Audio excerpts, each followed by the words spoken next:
እንዴት ናችሁ ውድ ቤተሰቦቻችን? ፉአድ ባህሩ የዩቲዩብ ቻናል የዕለተ እሁድ የከሳቱን ፕሮግራማችን ይዘን ቀረብን። የዝውውር ጉዳዮች ላይ ትኩረታችንን የምናደርግበት ፕሮግራማችንን ነው ዛሬ ወደ እናንተ ልናደርስ እነሆ የተገናኘ ነው። እንደተለመደው የዝውውር ጉዳዮችን ሰፋ አድርገን ወደ እናንተ የምናደርስበት ፕሮግራምን ዛሬም ወደ እናንተ እናደርሳለን። ትልልቆቹን ክለቦች የተመለከቱ የዝውውር ጉዳዮችም በስፋት የምናነሳ ነው የሚሆነው። በተለይ ደግሞ አሁን ላይ የክረምቱ የተጫዋቾች የዝውውር መስኮት እጅጉን እየቀረበ እየመጣ ይገኛልና ከዚህ የዝውውር መስኮት ጋር በተያያዘም በርካቶች ሀሳቦቻቸውን እየሰጡም ይገኛሉ። ስለዚህም ደግሞ የተለያዩ ስፖርታዊ ጉዳዮችን እኛም ወደ እናንተ እናደርሳለን። ከዝውውር ጉዳዮች ጋር አያይዘን ዩናይትድ ቤት ምን አይነት አዳዲስ ጉዳዮች ያሉ፣ ማንቸስተር ሲቲ ቤት፣ አርሰናል ቤት፣ ቸልሲ ቤት፣ ሊቨርፑል ቤትና ሌሎችም የአውሮፓ ታላላቅ ክለቦችን የተመለከቱ በርከት ያሉ ስፖርታዊ ጉዳዮችን በርከት ያሉ የዝውውር ጉዳዮችን የምናነሳበት ፕሮግራምን ነው ወደ እናንተ የምናደርሰው። እስከ ፕሮግራማችን ፍጻሜ ድረስ አብራችሁኝ ቆዩ። ከመሸጋገሪያ በኋላ በድጋሚ እንገናኛለን። ታዲያ እንዳይረሳ ሀሳብ አስተያየት ካላችሁ ኮሜንት ቦክሱ ክፍት ነው። ከዛ ውጪ ቪዲዮአችንን ላይክ እያደረጋችሁም ቆይታችሁን ከኛ ጋር አድርጉ። አብራችሁኝ ቆዩ።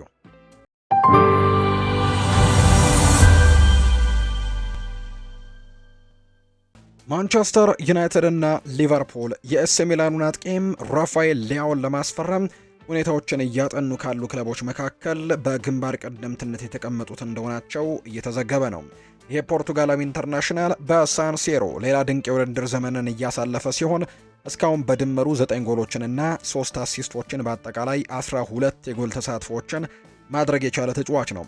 ዴይሊ ሜል እንደዘገበው ከሆነ ኤሲ ሚላን ራፋኤል ሊያውን በ60 ሚሊዮን ፓውንድ ብቻም ሊለቀው ይችላል። ይህ ዋጋ ደግሞ አሁን ባለው የዝውውር ገበያም እንደ ትልቅ ቅናሽ ተደርጎ ነው የሚወሰደው። ራፋኤል ሊያው በቅርቡ ከአርሰናል ጋርም ስሙ መያያዙን እናስታውሳለን።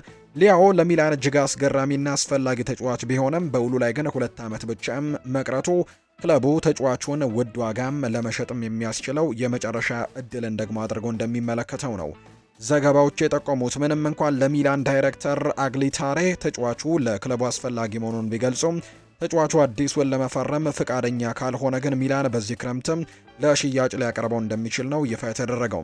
በተጨማሪም ራፋኤል ሊያው በዚህ የውድድር ዘመን በአንዳንድ ጉዳቶች መቸገሩ ሚላን ተጫዋቹን የመሸጥ ውሳኔ ላይ እንዲደርስም ሌላኛው ምክንያት ሊሆን እንደሚችል ነው ይፋ የተደረገው። ራፋኤል ሊያው በክንፍም ሆነ በአጥቂ መስመር ላይ መጫወት የሚችል ድንቅ ተሰጥኦ ሲሆን እንደ ዩናይትድ ወይም ደግሞ ሊቨርፑል ባሉ ክለቦች ላይም ትልቅ ተጽዕኖ ሊፈጥር ይችላል።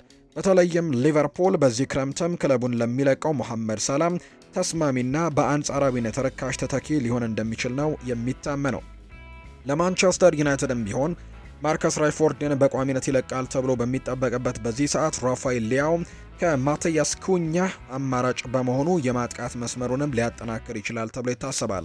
ራፋኤል ሊያው በ60 ሚሊዮን ፓውንድ ደግሞ ማግኘት ለማንኛውም ክለብ ትልቅ ስኬት ነው። የእሱ ፍጥነትና ተከላካዮችን የማለፍ ብቃትም ለፕሪሚየር ሊግ እግር ኳስም ፍጹም ተስማሚ ያደርገዋል ተብሎ እንደሚጠበቅ መረጃዎች ይጠቁማሉ።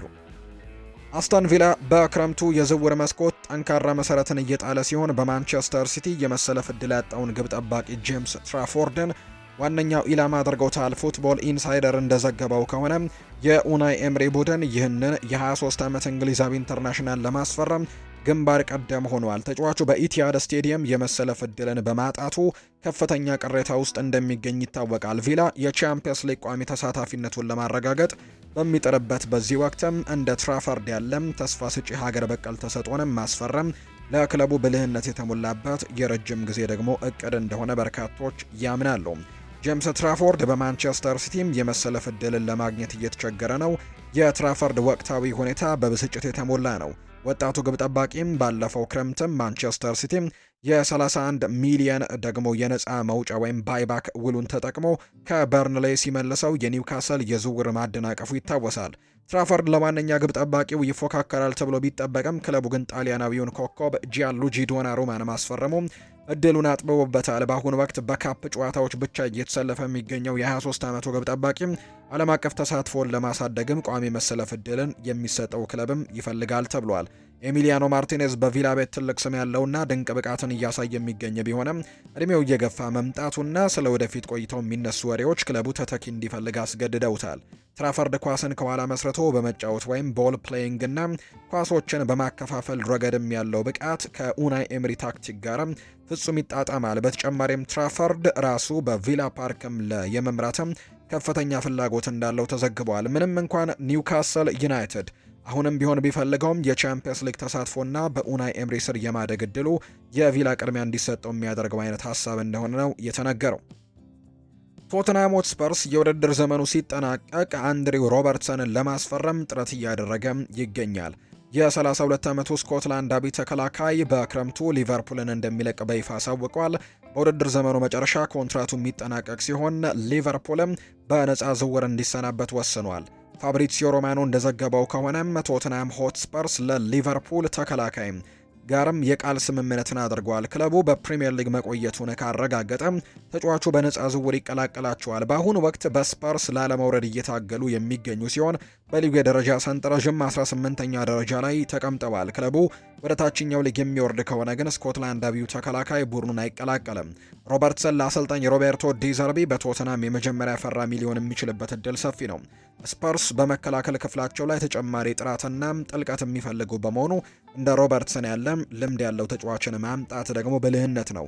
እንዲህ አይነት ተጫዋቾችን በነፃ ማግኘት ደግሞ ትልቅ ስኬት ሊሆን ይችላል። ተጫዋቹ በመከላከል ረገድ ከሚሰጠው ጥቅም ባለፈ የአመራር ብቃቱና የዋንጫ የማንሳት ልምዱ በሜዳው ላይ ሆነ ከሜዳው ውጪ ቡድኑን በእጅጉ ያግዘዋል ተብሎ ነው የሚጠበቀው።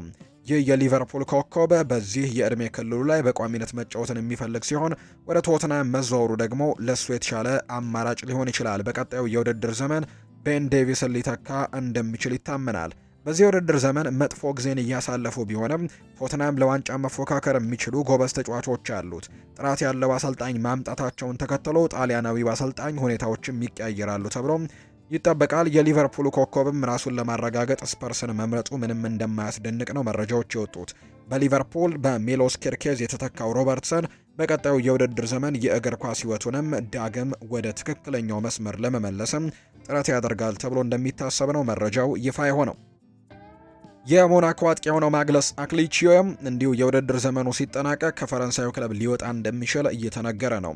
ሚዲያ ፉት የተባለ የመረጃ ምንጭ እንደዘገበው ከሆነ አርሰናልና ቼልሲ የተጫዋቹን ፊርማ ለማግኘት ፍላጎት አሳይተዋል። ዘገባው እንደሚያመለክተው አርሰናል የ24 ዓመቱን አጥቂ ለማስፈረም ከመቼውም ጊዜ በላይ ፍላጎት ያለው ሲሆን ዝውውሩም ከ60 እስከ 70 ሚሊዮን ዩሮ ሊያስወጣ ይችላል።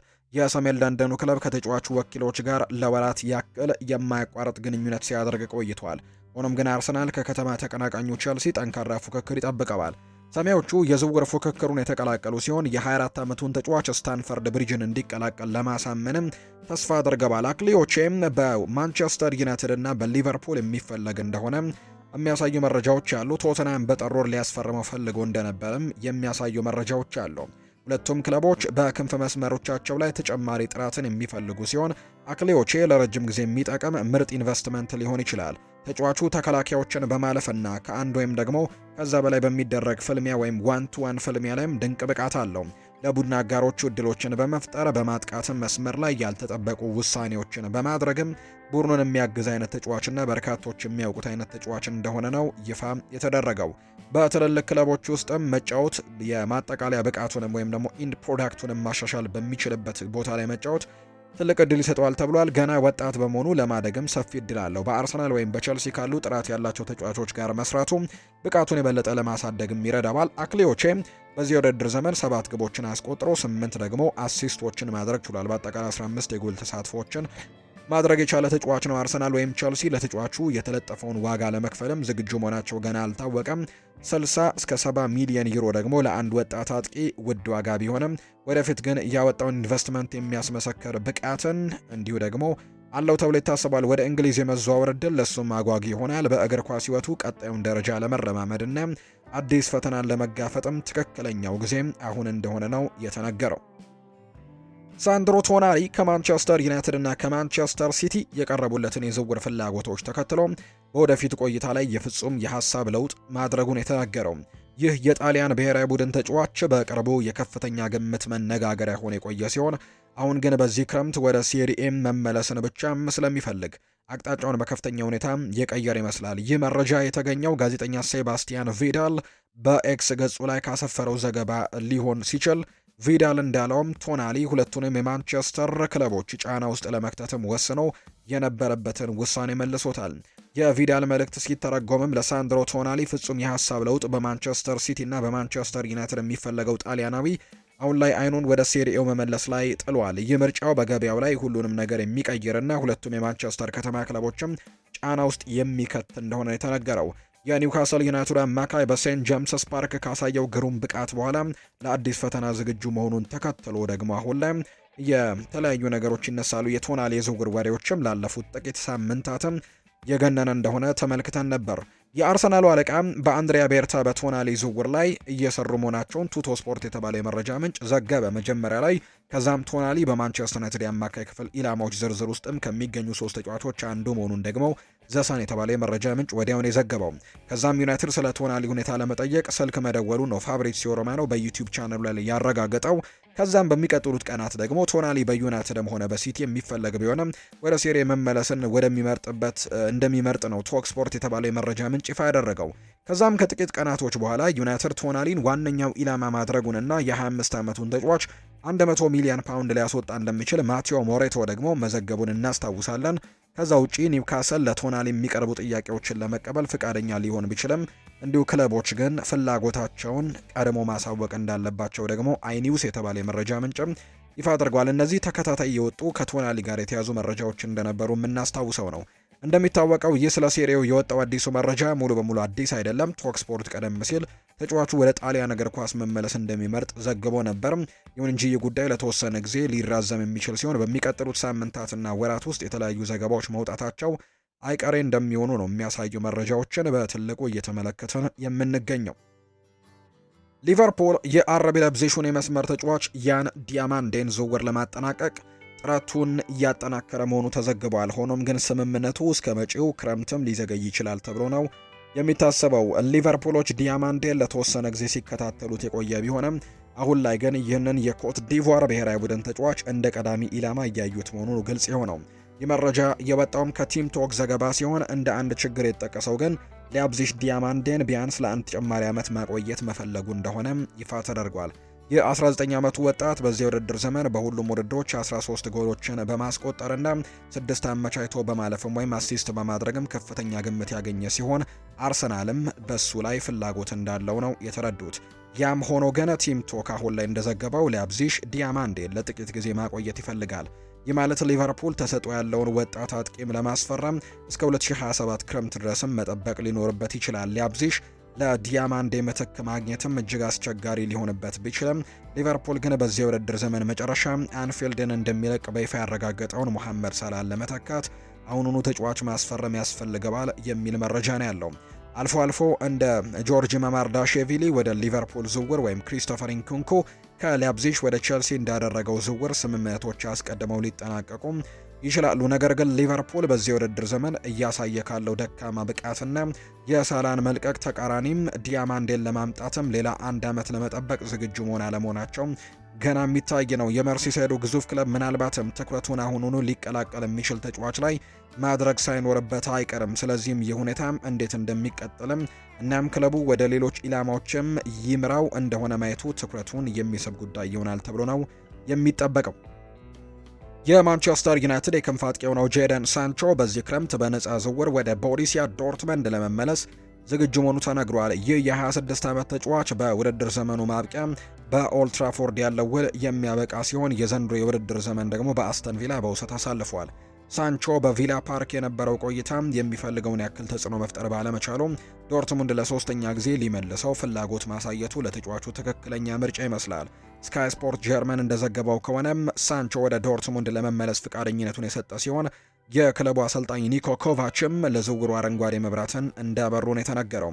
ምንም እንኳን ሳንቾ ከሌሎች ክለቦች ፍላጎት ቢኖርም የሱ ቅድሚያ የሚሰጠው ምርጫ ግን ቦሩሲያ ዶርትመንድ እንደሆነ ተነግሯል። ዝውውሩ እስካሁን ባይጠናቀቅም ንግግሮች ግን በጥሩ ሁኔታ ላይ እንደሚገኙና ተጫዋቹ ወደ ጀርመን ለመመለስም ያለው እድል ሰፊ እንደሆነ ዘገባው ያትታል። ሳንቾ በወጣትነቱ በዶርትሙንድ ድንቅ ብቃትን ያሳየ ሲሆን ከጥቂት ዓመታት በፊት ደግሞ በውሰት ተመልሶ ጥሩ ጊዜን አሳልፈዋል። በማንቸስተር ዩናይትድ ካጋጠሙት ፈታኝ ጊዜያቶች በኋላ የሳንቾን ሙያ ለማንሰራራት ወደ ዶርትሙንድ መመለስም የተሻለ አማራጭ ሊሆን እንደሚችል ተናግሯል። ሳንቾ ዩናይትድን ሲቀላቀል ትልቅ ተስፋ ተጥሎበት የመጣ ቢሆንም ለክለቡ የሽግግር ወቅት ላይ በነበረበት ወቅት መምጣቱ አልጠቀመም። በዚያ ክረምት ክሪስቲያኖ ሮናልዶን መቀላቀሉና ሳንቾ በመጣ በጥቂት ወራት ውስጥ ደግሞ ለጎነር ሶልሼር መሰናበታቸው በሱ ሚና ላይ ተጽዕኖ አሳርፏል። ሳንቾ በዩናይትድ ቤት ከከሸፉ ትልልቅ ስሞች መካከል አንደኛው ነው።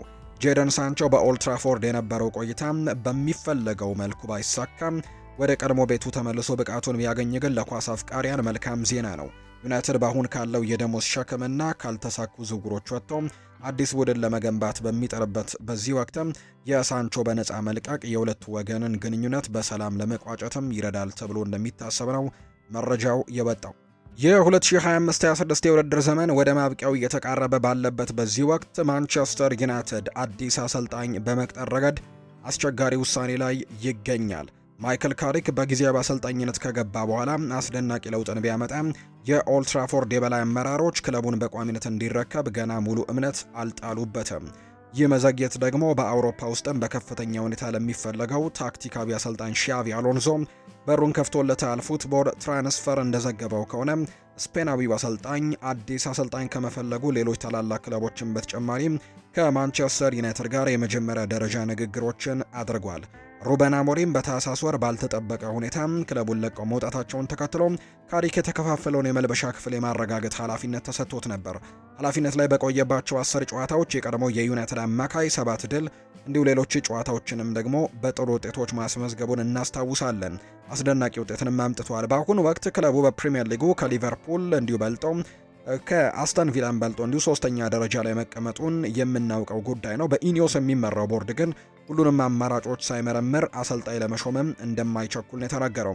የቀድሞ የሊቨርፑል አማካይ ሻቪ አሎንሶ በአርኔ ስሎት የወደፊት ቆይታ ለመረጋጋት ምክንያት ሁልጊዜም ከአንፊልድ ጋር ስሙ ይነሳል። ሆኖም ግን አዳዲስ ዘገባዎች እንደሚያመለክቱት ወደ ኦልትራፎርድ የማምላት እድልም ሙሉ ለሙሉ አልተዘጋም ተብሏል። ሻቪ አሎንሶ ወደ ስልጠናው ዓለም ለመመለስ ከፍተኛ ፍላጎት ያለው ሲሆን ከማንቸስተር ዩናይትድ በተጨማሪ ከማንቸስተር ሲቲ፣ ቤኔፊካና ፖርቶ ጋርም ንግግሮችን ማድረጉ እንደተነገረ ነው ዘገባዎች የሚጠቁሙት።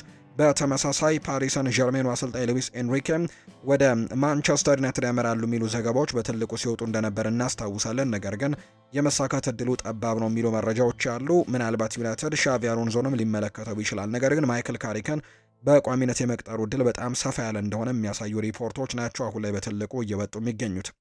ወደ ቤተሰቦቻችን ከፉአድ ባህሩ የዩቲዩብ ቻናል የዝውውር ጉዳዮችን ብቻ ትኩረት አድርገን ወደ እናንተ ያደረስነው የዛሬው የዕለተ እሁድ የከሰዓት ፕሮግራማችን ይህንን ይመስል ነበር። ቆይታችሁን ከኛ ጋር ያደረጋችሁ በሙሉ ላቅ ያለ ምስጋናችንን ለእናንተ ማቅረብን እንወዳለን። ስላደመጣችሁኝ፣ ስለተከታተላችሁኝ ከልብ አድርጌ ነው የማመሰግናችሁ። በቀጣይ ፕሮግራሞቻችን እንደተለመደው የዝውውር ጉዳዮችን ሰፋ አድርገን ይዘን እንመጣለን። መልካም ቀን።